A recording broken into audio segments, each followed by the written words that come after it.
الحكم إلا لله أمر ألا تعبدوا إلا إياه ذلك الدين القيم ولكن أكثر الناس لا يعلمون. Let us now begin in Allah's blessed name. What is the Khilafah? The Khilafah is state and government in Islam. What is Islam? The definition of Islam is submission to Allah. What is submission to Allah? Submission to Allah is submission to Allah as Al-Malik. In some translations in English you find Malik as king. No, we don't want that translation tonight. We're dealing with political terminology here tonight. And so Al-Malik is the sovereign. Now that's a word you'll understand. Sovereign. Lahul Mulk, sovereignty belongs to him. And so to submit to Allah in Islam is to submit to Allah as sovereign who possesses sovereignty.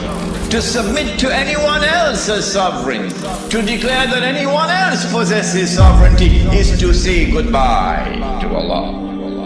Did you hear that? To submit to Allah is to submit to Allah as Al-Akbar. And He reminds you that He is Al-Akbar. Because every time you perform salat, you cannot move in salat without Allahu Akbar. Al-Akbar is the one who has supreme authority. And so the Khilafah is a state and government which submits to Allah's authority as supreme. For a Muslim to submit to anyone else and recognize his authority as supreme is to say goodbye to Allahu Akbar.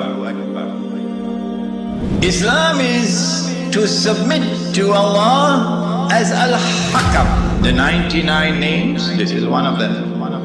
Al-Hakam is the lawgiver who not only gives the law, but his law is the supreme law. And when he makes something haram, it must be enforced as haram.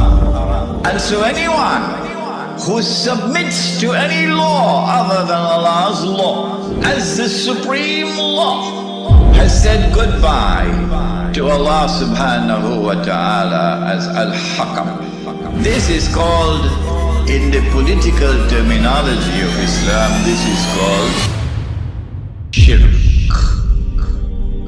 When Fir'aun declared, and of course everyone knows what Fir'aun said, Ana Rabbukumul A'la, I am the one who is sovereign. I possess sovereignty. That was shirk. When he declared, Ana Rabbukumul A'la, I am the one who possesses supreme authority, that was shirk. When he declared, Ana Rabbukumul A'la, my law is the supreme law in the land of Egypt, that was shirk. And Allah punished him with terrible punishment for his shirk. This then was the Khilafah, a system of state and government in which Muslims could submit to Allah subhanahu wa ta'ala as Al-Malik, as Al-Akbar, as Al-Hakam. You use an epistemology, that knowledge comes only from external observation and rational inquiry, to take mankind to materialism, but there is no reality beyond material reality. And then you apply that to political thought. And so out of philosophical materialism emerges a new political philosophy. What does it say? Since there is no reality beyond material reality, we can no longer collectively recognize sovereignty up there, so sovereignty must now be relocated down here. The people are now sovereign, no longer the God of Ibrahim alayhi salam. And the people constitute the state, and they locate sovereignty in the state. So the state is now sovereign. This is a European creation. It didn't come out of the world of Islam. Oh no. Not only is the state sovereign, but the authority of the state is supreme. And it is the state which now makes law. And the law of the state is the highest law, the supreme law. But more than that, the God of Abraham alayhi salam could make something haram. But we, the state, can change that and make it halal, meaning legalize it. If I am wrong, get up and correct me. Get up and correct me. We can change it and make it halal, meaning legalize it. Everything that Allah had made haram, they made it halal. When they declared that sovereignty belonged to them, not to Allah, that was shirk. It was shirk for Fir'aun, it is shirk for them. When they declared that the authority of the state is supreme, that was shirk. When they declared that the law of the secular state is the highest law, that was shirk. And when they declared halal what Allah made haram, meaning when they legalized what Allah made haram, that was shirk. Surah At-Tawbah of the Quran, بعد أعوذ بالله من الشيطان الرجيم اتخذوا أحبارهم ورهبانهم أربابا من دون الله. They took their priests and their rabbis as arbab, lords and gods beside Allah. وَالْمَسِيحَ ابْنَ مَرْيَمَ, and they did the same thing with the Messiah, the son of Mary.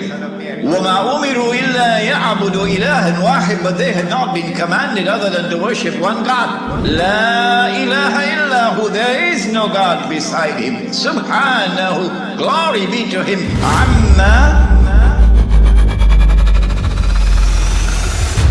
يُشْرِكُونَ, far removed is he from this act of shirk. Taking your priests and your rabbis as gods and lords beside Allah. Shirk, says Allah. A man came to the Prophet ﷺ and said, O Messenger of Allah, but the Christians do not worship their priests, and the Jews do not worship their rabbis. How could Allah say so? To which the Prophet ﷺ replied, and he said, did they not make halal what Allah had made haram? That is their shirk. My question tonight, Lakemba, is this: if the priests and the rabbi make halal what Allah made haram, and that is shirk, then if the government does the same thing, would it not be shirk? Now embraced, the entire world of Islam is now embraced by the modern secular state. Whenever I talk on two subjects, a lot of people now begin to behave strangely towards me. But while it pains my heart, it will not change me. Because I do not teach Islam, please people. I try to do it to please my Lord. When I talk on the subject of riba, some people begin to hate me. Yeah, but it doesn't matter. And when I talk on this subject also.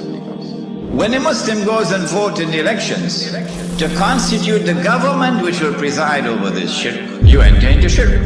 But if you don't believe me and you want to go and vote in the elections, I am not stopping you. So don't let there be any bad blood between us. I'm not stopping you.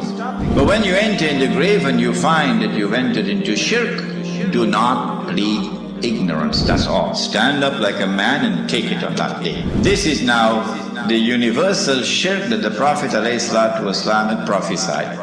He said the time would come when shirk will be everywhere, be so difficult to recognize it. However, as difficult as it would be to recognize a black ant on a black stone on a dark night. So if you did not recognize it before this lecture, don't be surprised. But now you know. Now you know. Now you know. Now you know.